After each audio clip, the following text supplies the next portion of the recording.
बिस्मिल्लाहिर्रहमानिर्रहीम, अस्सलामु अलैकुम। आप देख रहे हैं GNN और मैं हूं तनसीर जैदी। और मैं हूँ इकरार आस। हेडलाइंस आप जान चुके। बुलेटिन का आगाज करेंगे आम खबर के साथ।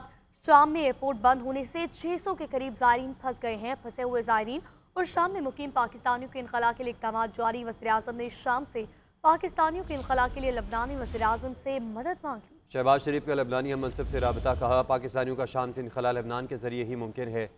पाकिस्तानियों के शाम से इनखला के लिए लबनान से वीज़े जारी करने की दरख्वास्त। लबनानी वज़ीर आज़म की हर मुमकिन ताउन के यकीन दहानी, कहा 600 हों या जितने भी पाकिस्तानी, सबको वीज़े देंगे।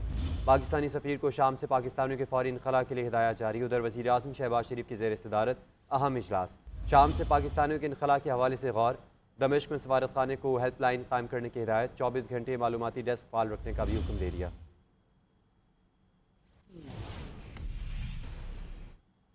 वज़ीर आज़म शहबाज शरीफ का कहना है कि पाकिस्तानी भाइयों और बहनों को अच्छी खबर सुनाना चाहता हूँ।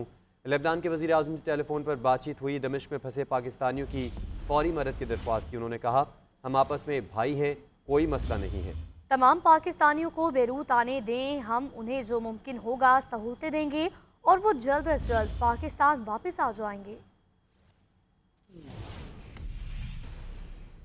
Submission, I'd like to share a good news with my Pakistani brothers and sisters.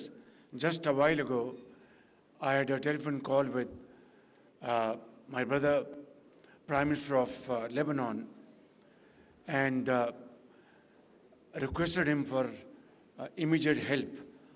About 300, 250 Pakistani pilgrims are stranded in Damascus because the airport is closed and they want to return back to Pakistan as early as possible. He said, Brother Shahbaz Sharif, we are brothers, no problem at all. Let all these Pakistanis come to Beirut. We will facilitate them and whatever is possible, make their stay comfortable and they will be back home to Pakistan as early as possible. उर्दन के बादशाह अब्दुल्ला दोम और अमरीकी सदर जो Biden के दरमियान telephonic रब्ता। खबर एजेंसी के मुताबिक शाह अब्दुल्ला और बाइडन ने फ़लस्तीन समेत अहम इलाकाई पेशरफ्त पर तबादला ख्याल किया। शाह अब्दुल्ला ने शाम की सलामती और उसके शहरियों के तहफ़्फ़ुज़ की अहमियत पर जोर दिया। मुल्क को मुस्तहकम करने के लिए फ़ौरी बैनुल-अक़वामी कार्रवाई पर जोर दिया और गज़ा पर इसराइली जंग के खात्मे के लिए आलमी कोशिशों को तेज़ करने पर बातचीत। जबकि शाह अब्दुल्ला का मगरबी किनारे में फ़लस्तीनियों इंतहा पसंद आबादकारों के हमलों पर भी ज़ाहिर तशवीश।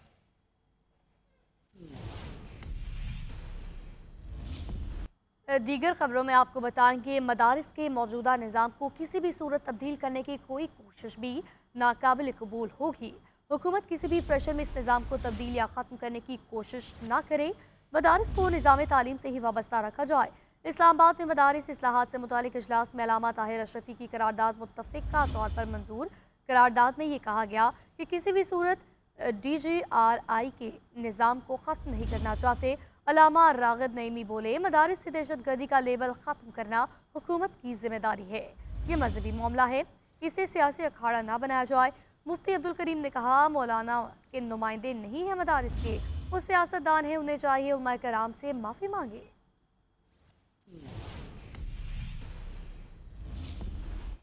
मौलाना फजल रहमान का हुकूमत की कोई भी तजवीज़ मानने से इनकार, कहते हैं उलमा को तकसीम करने की साजिश की जा रही है। उलमा को उलमा के मुकाबले लाया जा रहा है। रियासत से तसादुम नहीं चाहते, हम मदारिस की रजिस्ट्रेशन चाहते हैं, ये हमें कहीं और धकेल रहे हैं। हम कानून की बात कर रहे हैं, हुकूमत इसको सियासी अखाड़ा ना बनाए। सदर दूसरे एक्ट पर दस्तखत कर सकते हैं तो मदारिस बिल पर क्यों नहीं? सारी चीज़ें इत्तफाक़ राय के बाद क्यों मुतनाज़ बनाई जा रही हैं?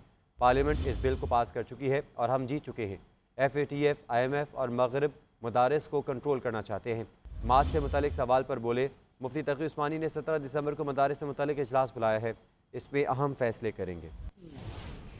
जब इस इलेक्शन से पहले PDM की हुकूमत थी तो तमाम पार्टियों ने इस पर इत्तेफाक राय किया। जरदारी साहब खुद उसमें फरीक थे जो इस पे मुत्तफिक हो गए थे। मियां नवाज शरीफ साहब और शहबाज शरीफ साहब दोनों मुत्तफिक हो गए थे। पार्लियामेंट के अंदर की तमाम पार्टियां उस पर मुत्तफिक हो गई थी और वो बिल पेश हुआ और सेनेट ने पास किया, कौमी असम्बली ने पास किया। अगर बिल पर सदर दस्तखत कर सकता है और अगर दूसरे एक्ट्स पर वो दस्तखत कर सकता है तो फिर मुत्तफिका इस दीनी मदरसे के इस कानून पर क्यों दस्तखत नहीं कर सकता? और एतराज़ात के साथ क्यों भेजा गया। तो फिर आज क्यों इसको तनाज़े की तरफ उठाया जा रहा है, उलमा के मुकाबले में उलमा को लाया जा रहा है कि इसको सियासी अखाड़ा मत बनाओ। हम तो कानून की बात कर रहे हैं, हम मदारस को कानून के तहत रेगुलराइज करने की कोशिश कर रहे हैं, लेकिन मदारस की आज़ादी और खुद मुख्तारी वो अपनी जगह पर कायम रखना चाहते हैं। तो सारी चीजें इत्तेफाक राय के बाद अब क्यों मुतनाज़ा बनाया जा रहा है, ये है वो बदनीयत, अदम इस्तेहकाम वो क्यों ला रहे हैं। हम जो चीज तय हो चुकी है उसको मुस्तहकम करना चाहते हैं, वो जो चीज तय हो चुकी है उसके मुकाबले में नई नई बातें ला रहे हैं। लिहाजा इस वक्त तक हमें हुकूमत की कोई तजवीज़ कबूल नहीं है। उनकी तजवीज़ कबूल करो तो बहुत दूर की बात है, चिमटे से मिलने के लिए तैयार नहीं।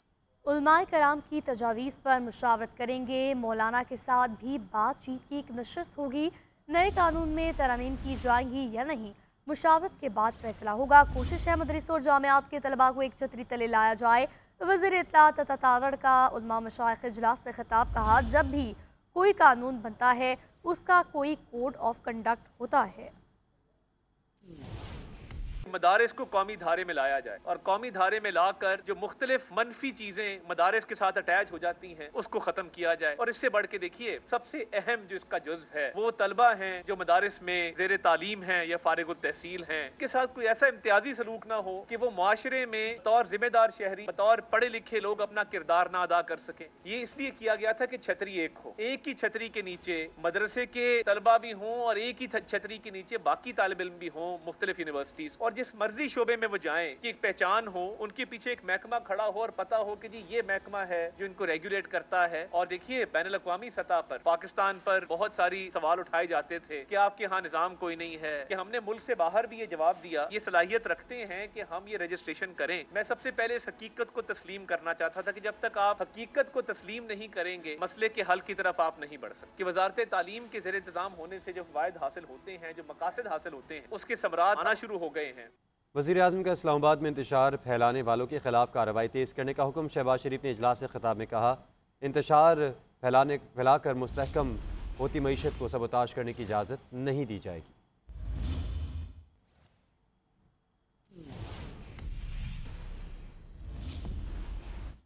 सोशल मीडिया पर रियासत और इदारों के खिलाफ उकसाने का इल्ज़ाम, वफाकी हुकूमत का बानी PTI के खिलाफ बड़ी कार्रवाई शुरू करने का फैसला। पाकिस्तान मिनल कोड के तहत फौजदारी मुकदमा दर्ज किया जाएगा। कार्रवाई की मंजूरी वफाकी काबीना देगी। वजारत दाखिला को समरी तैयार करने का टास्क सौंप दिया गया। बानी PTI पर बगावत पर उकसाने के इल्ज़ाम आयद किए गए हैं। FIA साइबर क्राइम विंग की इंक्वायरी के बाद फैसला किया गया। इंसदाद दहशतगर्दी की खुसूसी अदालत में ट्रायल होगा। पीपल्स पार्टी और मुस्लिम लीग नून की राब्ता कमेटीज़ की बैठक। पीपल्स पार्टी ने गिले शिकवे किए और नून लीग को अपने तहफ़्फ़ुज़ात से आगाह किया। नून लीग ने पीपल्स पार्टी के तहफ़्फ़ुज़ात पर गौर करने की यकीन दहानी करवाई। दोनों जमातों के दरमियान कोऑर्डिनेशन कमेटी के इजलास जारी रखने पर इत्तफाक भी हुआ। पीपल्स पार्टी के मुस्लिम लीग नून से गिले शिकवे। PP और नून लीग की राब्ता कमेटियों की अहम मुलाकात की अंदरूनी कहानी सामने आ गई। पंजाब हाउस इस्लामाबाद में मुलाकात में पीपल्स पार्टी के राजा परवेज अशरफ, सेनेटर शहरी रहमान, मुराद अली शाह, सरफराज बुगटी, फैसल करीम कुड्डी, जबकि हुकूमती कमेटी के इसहाक डार, आजम नजीर तारड़, आहद चीमा और राना सनाउल्लाह शरीक हुए। तवील मुलाकात में पीपल्स पार्टी के वफ्द ने मुस्लिम लीग नून को मुख्तलिफ उमूर पर अपने तहफ़्फ़ुज़ात से आगाह किया। ज़राए के मुताबिक पीपल्स पार्टी ने पंजाब में कमेटियों की सिफारिशात पर अमल दरामद न होने का शिकवा किया तो नून लीगी कमेटी ने पीपल्स पार्टी के तहफ़्फ़ुज़ात पर गौर करने की यकीन दहानी कराई। ज़राए के मुताबिक PP वफ्द की जानिब से कहा गया कि मुस्लिम लीग नून ने पहले भी वादे करके अमल दरामद नहीं किया। मुस्लिम लीग नून मुश्किल में हर चीज की हामी भरती है और जब मुश्किल से निकलती है तो भूल जाती है। ज़राए ने दावा किया कि हुकूमत ने PP के तहफ़्फ़ुज़ात दूर करने के लिए वक्त मांग लिया और दोनों जमातों ने कोऑर्डिनेशन कमेटी के इजलास जारी रखने पर इत्तेफाक किया। सवार मोहम्मद हुसैन शहीद निशान हैदर का 53वां यौम शहादत। Chairman joint chiefs of staff committee, तीनों सर्विसेज चीफ्स और अफवाज पाकिस्तान ने सवार मोहम्मद हुसैन शहीद को भरपूर खराज अक़ीदत पेश किया। 1971 में पाक भारत जंग के दौरान जफरवाल शकरगढ़ सेक्टर में सवार मोहम्मद हुसैन शहीद ने फ़र्ज़ की अदायगी के दौरान गैर मामूली और बेमिसाल जुर्रत का मुजाहरा किया।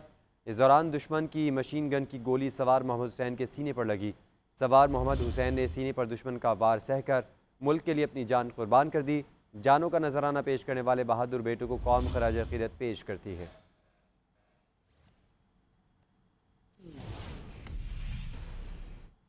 खबर शामिल करेंगे खेल के मैदान से। तो पाकिस्तान और जनूबी अफ्रीका के दरमियान पहला T20 आज खेला जाएगा। दोनों टीमें डर्बन में रात 9 बजे आमने सामने होंगी। मोहम्मद रिजवान कौमी टीम की क़यादत करेंगे। T20 में ग्रीन शर्ट्स का पलड़ा भारी है। अब तक 22 में से 12 मैचेस जीते। जनूबी अफ्रीका को 10 में कामयाबी मिली। आखिरी बार दोनों टीमें का टकराव 20 वर्ल्ड कप 2022 में हुआ, जहां पाकिस्तानी टीम 33 रन से फाते रही।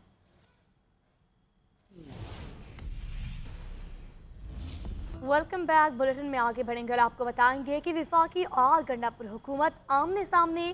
केपी हुकूमत का IG इस्लामाबाद के खिलाफ मुकदमा दर्ज कराने का फैसला। पेशावर की थाना शर्की में दरख्वास्त जमा करा दी। IG इस्लामाबाद समेत 600 पुलिस एहलकारों के खिलाफ FIR दर्ज करने की सदा। दरख्वास्त पुलिस लीगल ब्रांच को राय के लिए भेजी जाएगी।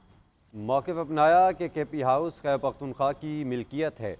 IG इस्लामाबाद की सरबराही में पुलिस ने 5 अक्टूबर को छापा मारा। कार्रवाई के दौरान KP हाउस में तोड़ फोड़ की गई। अमलाक को नुकसान पहुँचाया गया। कई अफराद जख्मी भी हुए।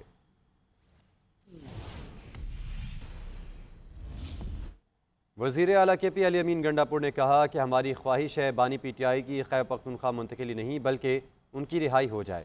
PTI पर पाबंदी के सवाल के जवाब में कहा कि चादर देखकर पाँव फैलाने चाहिए, वरना फिर चादर रहती है और ना ही पाँव। मजीद कहा कि सिविल नाफरमानी तहरीक से मुतल्लिक अभी कुछ नहीं कह सकता, क्योंकि मैं बानी PTI से मिलूंगा तभी कुछ बता सकूंगा। इंशाल्लाह और देखते हैं अभी उसके ऊपर हमारा वो चल रहा है और हमारी पूरी कोशिश है कि मुंतकिल के बजाय इंशाल्लाह उनकी रिहाई बहुत जल्दी हो जाएगी इंशाल्लाह। तो अपनी औकात में रहो, अपनी मैंडेट चोरी करके बैठे हो, जो औकात है उसमें रहो। औकात से जब बंदा बाहर निकलता है ना, चादर जरा पाँव फैलाता है तो ना चादर रहती है ना पाँव रहते हैं। उसकी तफसील जो है वो अभी पूरी नहीं हुई है डिस्कस। इंशाल्लाह मैं खान साहब से मिलूंगा और फिर जो भी हमारा प्लान बनेगा पार्टी का, मुफस्सल प्लान जब बनेगा किस तरीके से करना है उसको, तो इंशाल्लाह आपके सामने फिर पेश करूँगा। हुकूमत मुकम्मल नाकाम हो चुकी। इस्लामाबाद वाक़े पर आज नहीं तो कल जुडिशल कमीशन बनेगा। साबिक वज़ीर आज़म शाहिद खकान अब्बासी की GNN के program news edge with Fareeha Idrees में गुफ्तगू। कहा आइन पर नहीं चलेंगे तो मुल्क नहीं चलेगा। KP में PTI की 80% नशस्तें हैं। 80% मैंडेट के खिलाफ गवर्नर राज कैसे लगाएंगे?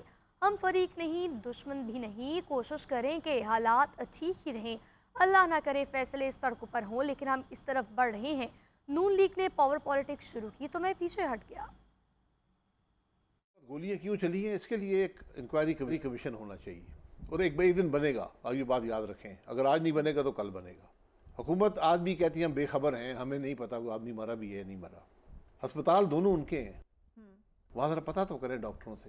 ये तबाही का रास्ता है। इस बात का एहसास शहबाज साहब को, इस हुकूमत को होना चाहिए। इन्हें आपने फैसला किया कि हमने मुल्क में जमहूरियत नामी कोई चीज़ नहीं रखनी, हमने इसी तरह मुल्क चलाना है और ना अपोजिशन की परवाह करनी है, ना इनकी परवाह करनी है, ना अवाम के मैंडेट की परवाह करनी है। खैबर पख्तूनख्वा में 80% सीटें हैं। आप वहाँ गवर्नर राज कैसे लगाएंगे, किस बुनियाद पे लगाएंगे? 2 हफ्ते पहले 2/3 अक्सरियत से आइन तरमीम की है, तो आज आपकी वो 2/3 अक्सरियत कहाँ गई कि आपको गोली चलाने की ज़रूरत पड़ गई? आज इस मुल्क में कोई बोलने वाला नहीं, इस बात पे कोई मरहम रखने वाला नहीं है कि इस निफाक को ख़त्म करे, लोगों को जोड़े, कोई बात करने वाला नहीं है। तहरीक इंसाफ भी मदारिस की रजिस्ट्रेशन की हामी। चेयरमैन तहरीक इंसाफ बैरिस्टर गौहर ने कहा कि PTI का 2019 में मदारिस रजिस्ट्रेशन का मुआहदा दुरुस्त था। मदारिस की रजिस्ट्रेशन होनी चाहिए। मदारिस में बच्चों को जदीद उलूम भी पढ़ाए जाने चाहिए।